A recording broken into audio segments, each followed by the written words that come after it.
Carl Jenkins was the best in his field. An inspector of abandoned buildings, his reputation for thoroughness and courage was unmatched. It was this reputation that led to a phone call one rainy evening. "We need you for a special assignment, Mr. Jenkins." The voice on the other end was curt. "There's an old asylum on the outskirts of town. Rumors are disturbing." Carl had heard the whispers. The Blackwood Asylum, closed down in the 1960s, was said to be cursed. Stories of tortured souls, mysterious disappearances, and eerie phenomena had turned it into local legend. The drive out to Blackwood Asylum was long and isolated. The trees loomed over the narrow road, their branches like skeletal hands reaching out to trap the unwary traveler. The rain had stopped, but the sky remained dark and heavy, casting an oppressive atmosphere over the landscape. Carl arrived at the asylum as dusk settled in. The building was a hulking, decayed beast, its windows like empty eye sockets staring into the night. Ivy crawled up the walls, and the air was thick with the scent of damp earth and rot. He parked his truck and retrieved his equipment: flashlight, camera, notebook, and a sturdy crowbar. The gate creaked loudly as he pushed it open, its rusty hinges protesting after years of neglect. Carl felt a chill run down his spine but shook it off. He had a job to do. Inside, the asylum was worse than he had imagined. The floor was littered with debris, broken furniture, scattered papers, and the occasional animal carcass. Graffiti covered the walls, some of it recent, some faded and ancient. The air was thick with the smell of mold and decay. He began his inspection methodically, documenting the condition of each room. The building's structure was compromised in many places, with walls on the verge of collapse and floors that felt like they might give way beneath his feet. Carl was used to the silence of abandoned places, but this silence felt different. It was heavy, almost tangible, as if the building itself was holding its breath.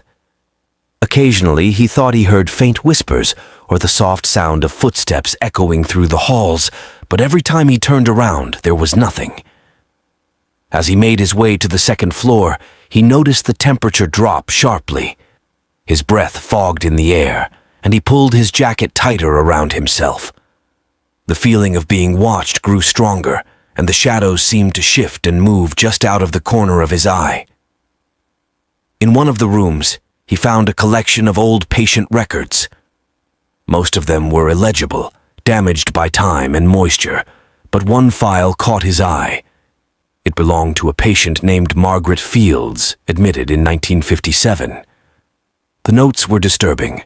Margaret had been subjected to a series of experimental treatments that bordered on torture. Carl snapped photos of the documents, intending to look them over later. He moved deeper into the building, reaching the third floor where the most dangerous patients had been kept. The cells were small, with heavy iron bars and thick doors. He could almost hear the screams that had once echoed in these halls. He came across a cell that was different from the others. The door was reinforced, and there were deep scratches on the inside. As he stepped into the cell, the temperature plummeted, and his flashlight flickered. The hairs on the back of his neck stood up. Then he heard it, a soft, mournful whisper. "Help me." Carl spun around, his flashlight beam slicing through the darkness. No one was there. The whisper came again, closer this time, sending a shiver down his spine. "Help me." He tried to convince himself it was just the wind, but the fear gnawing at his gut told him otherwise. Determined to finish his inspection, he left the cell and headed toward the basement, the final area on his checklist. The basement was a maze of corridors and storage rooms. Water dripped from the ceiling, and the air was damp and stale.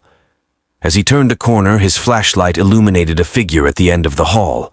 It was a woman in a tattered hospital gown, her hair matted and dirty. She stared at him with hollow eyes. "Who are you?" Carl called out, but the woman didn't respond. She turned and walked away, disappearing into the darkness. Heart pounding, Carl followed her. He had to know if she was real or just another ghostly apparition. The hallway seemed to stretch on forever, and he lost track of how many turns he had taken. Just when he was about to give up, he found himself in a large circular room. In the center of the room was an old operating table, covered in rust and dried blood. Chains hung from the ceiling, and the walls were lined with shelves of dusty medical equipment. The woman stood by the table, her eyes locked onto his. "Help me," she whispered again, and this time Carl understood. She wasn't asking for help. She was warning him. Suddenly the door slammed shut behind him.